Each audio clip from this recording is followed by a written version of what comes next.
Welcome back to Literary Leap. Today we are diving into the powerful poem When Great Trees Fall by Maya Angelou. In this poignant piece, Angelou explores themes of loss, resilience, and the enduring impact of those who leave us. Through her vivid imagery and emotional depth, she reminds us of the profound connections we share with one another.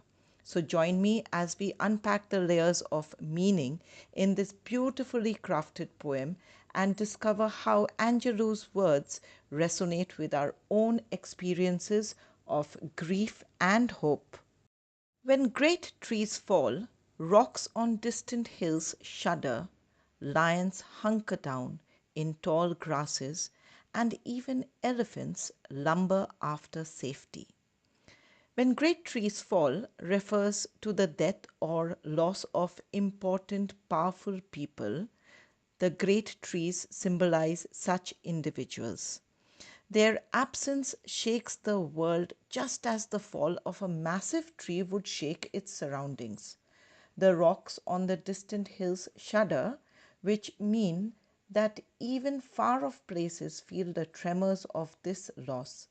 The imagery of lions hunkering down in tall grasses and elephants seeking safety suggests that when someone truly influential is lost, even the strongest or the most powerful beings that are symbolized by the lion and elephant feel vulnerable or fearful.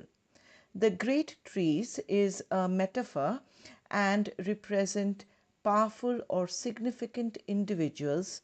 Their fall symbolizes their death or loss. Rocks are personified for they are described as shuddering, giving them human like reactions to the event.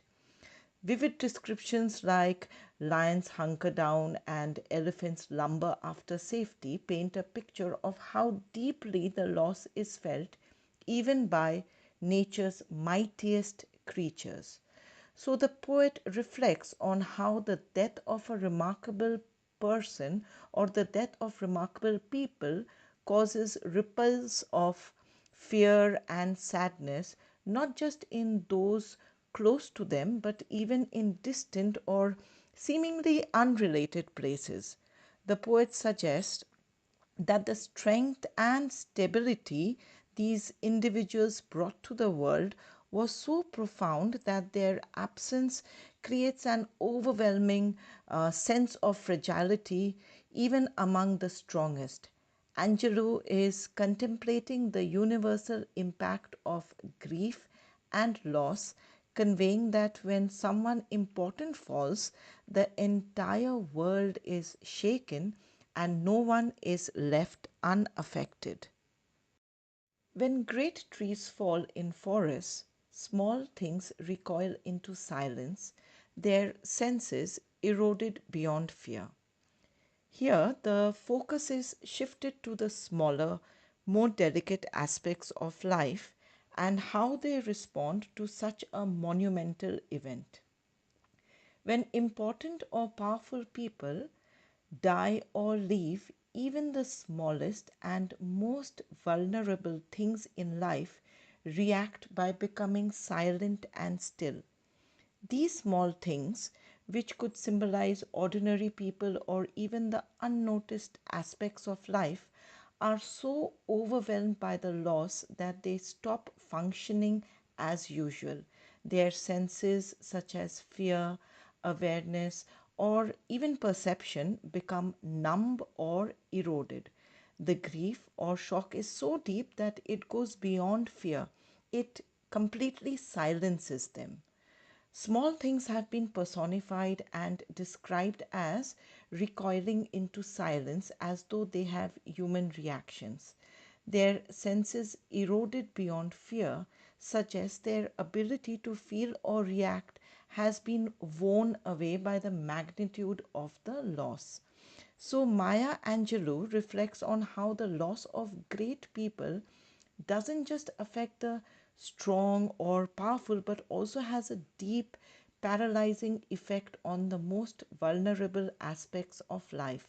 The small things represent those who might not have a loud voice or strong presence in society, but who are deeply impacted by the loss of someone important.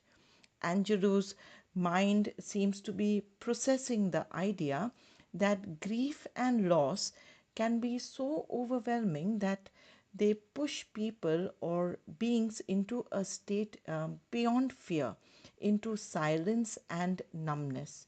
It's a reflection on the profound, far reaching consequences of such a loss, affecting even those who may seem insignificant or unimportant on the surface. When great souls die, the air around us becomes light, rare, sterile. We breathe briefly, our eyes briefly see with a hurtful clarity. Now, here, the poet describes the emotional and psychological aftermath of the death of great individuals. When important or deeply loved people, that is, great souls, pass away, everything around us feels different.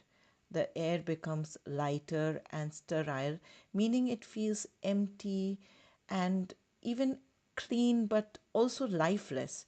We continue to breathe, but only for a short time before the full weight of grief sets in. So, for a brief moment, our eyes see everything very clearly, but this clarity is painful as it makes us fully aware of the loss and the emptiness it creates. The light and sterile air around us makes it pretty difficult for us to even breathe. So the air around us becomes light, rare, sterile, is a metaphor for the emptiness and surreal nature of the atmosphere after a great soul passes away or after a deeply loved person passes away. Now, the poet uses imagery like light, rare, sterile, and hurtful clarity to create a picture of the emotional landscape after such a loss. Hurtful clarity, if you notice, is an oxymoron, and it combines the pain of grief with the sudden sharpness of seeing the world as it is, emphasizing the difficulty of facing loss. Now, the poet reflects on the initial reaction to loss, the way the world seems to change and become almost unreal or empty when great person dies. The poet suggests that in the moments right after such a loss, there is a painful clarity, a heightened awareness of reality. The emptiness of the sterile air signifies how life feels devoid of vitality and meaning for a time, and the hurtful clarity emphasizes how clearly we see the world in the absence of that person. So, Angelo seems to be expressing how grief sharpens our awareness of what has been lost, even though that awareness is deeply painful. Our memory, suddenly sharpened, examines, gnaws on kind words unsaid, promised walks never taken. Here, the poet focuses on how memory reacts to the loss of great people, filling us with regret and reflecting on missed opportunities. After someone important or loved dies, our memory becomes sharper and we start to think about all the kind things we never said and the promises we never fulfilled. The memory gnaws on these missed moments, meaning it keeps going over them, causing pain and regret. It just repeats itself again and again, goes over them again and again, causing great pain and regret. We dwell on the walks or time we could have spent together but never really did. Now, gnaws on kind words unsaid is a metaphor. It compares the action of the mind revisiting unspoken words to to chewing or biting, indicating how it eats away at us emotionally. Promised Walks Never Taken paints a picture of the unfulfilled promises or missed opportunities that haunt us after a loss. So, in this passage, Maya Angelou explores how loss brings regret and reflection on what we didn't do or say when the person was alive. The poet's mind is focused on the deep sense of unfinished business that comes with grief, the repetition of thinking about kind words unsaid and promised walks never taken reflects the emotional pain of regret. Angelou seems to be expressing the idea that in death we often sharpen our memories to reflect on all the chances we missed, causing us to feel a lingering sorrow over things that cannot be undone. So it is a meditation on how we tend to hold on to the what ifs when someone we love is gone. Great souls die, and our reality, bound to them, takes leave of us. Our souls, dependent upon their nurture, now shrink, wizened. Now, here the poet reflects on the deep connection we have with great people and how their death affects our inner world and sense of self. When important or loved people die, our sense of reality, which was closely tied to them, disappears. Our own souls, which depended on their love, guidance, or care, feel smaller and weaker after their death. We are left feeling diminished and fragile, like we are shrinking without their support. Great souls represent influential or beloved individuals, and our reality bound to them takes leave of us, compares the loss of these people to a shift in our perception of the world. Our souls shrinking is a metaphor for feeling weakened or emotionally diminished after their loss. Here, the poet is reflecting on how deeply we depend on the presence of certain people in our lives. Their death leaves us feeling untethered, as though reality itself has shifted and become unfamiliar. The poet's mind is contemplating the emotional and spiritual impact of losing someone we rely on for strength or nurturing. Without them, our soul feels smaller and weaker, as if a vital source of life or support is gone. Angelou conveys the idea that these great souls provide emotional nourishment, and without it we wither, reflecting how grief can diminish our sense of self and well-being. Our minds, formed and informed by their radiance, fall away. We are not so much maddened as reduced to the unutterable ignorance of dark, cold caves. Now, in this passage, Maya Angelou speaks about how the death of great people impacts our understanding and mental state, leaving us feeling lost and diminished. Our minds, which were shaped and enlightened by the wisdom and brilliance which we see from the word radiance of these great people, begin to fall apart after they die. We don't necessarily go mad, but we feel reduced to a deep ignorance and confusion, like being lost in dark, cold caves. The clarity and warmth they brought to our lives are gone, leaving us feeling isolated and in darkness. Now, radiance symbolizes the wisdom, influence, and inspiration that the great souls provided. Falling away is a metaphor for losing the clarity and structure their presence gave us. The dark, cold caves represent a state of confusion and emotional coldness after their loss. Now, the description of being reduced to dark, cold caves vividly conveys a sense of being trapped in a place of isolation, confusion, and emotional coldness. The mind is personified as it is described as falling away, emphasizing the loss of mental stability and clarity. So, in this passage, the poet is expressing how the death of great individuals leaves those who depend on their wisdom feeling lost and disconnected. The poet is contemplating how much our minds are shaped by the influence of such people, and when they are gone, it feels as though we are reduced to a state of ignorance and darkness.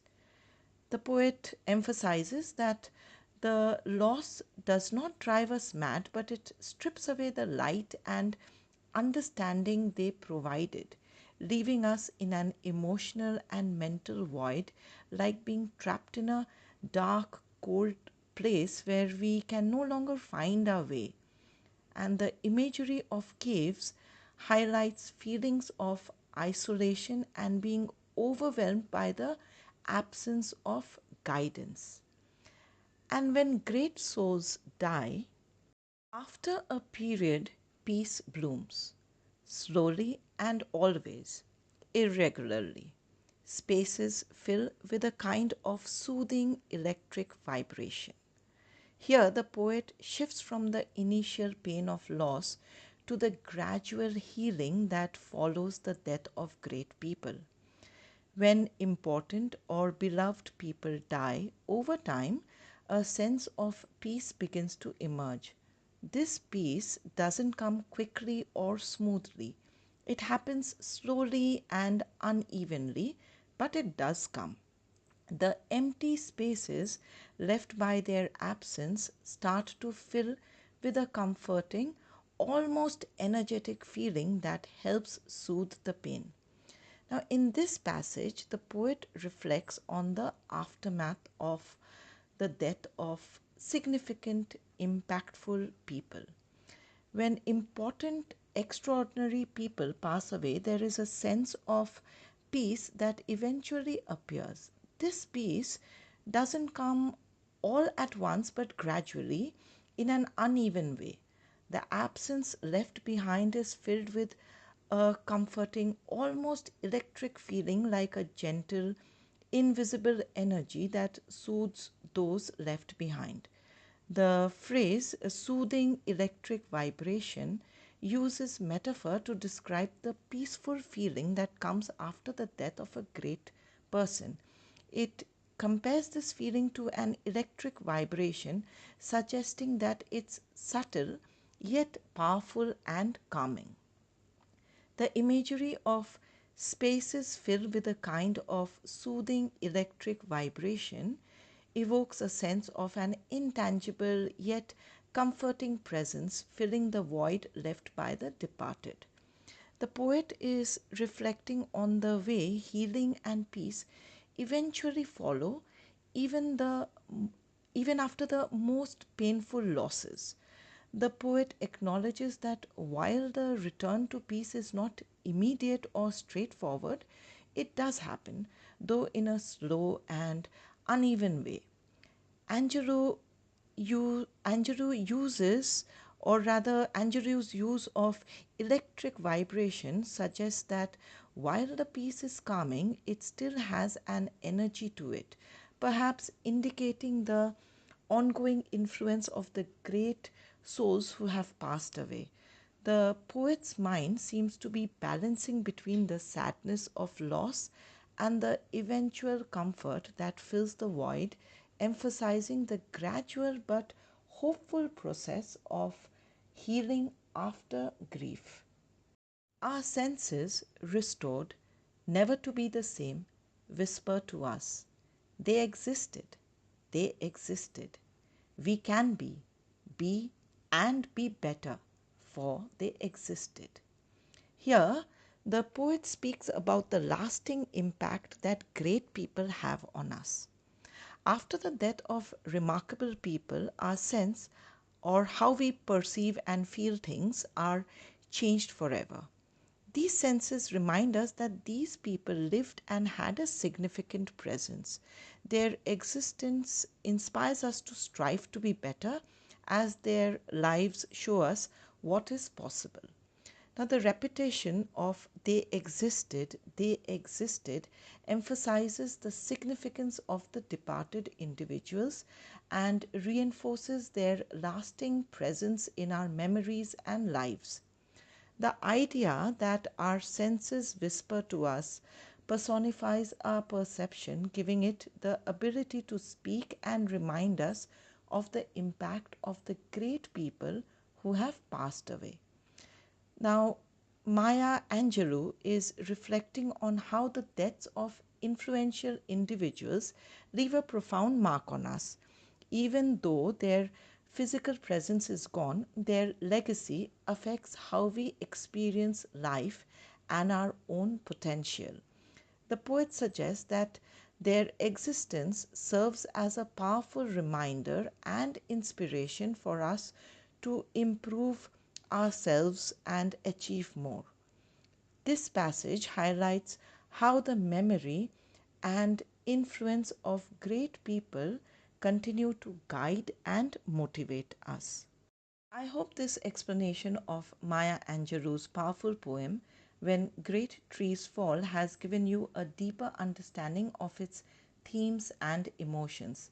The imagery and message in this poem offer a profound reflection on loss and the impact of significant individuals in our lives. If you have any questions about the poem or would like to share your own interpretations, feel free to leave a comment below. I'm always excited to hear your thoughts and answer any queries you might have. For more resources, including detailed questions, answers, and MCQs to test your understanding, check out the link that I will be providing in my channel.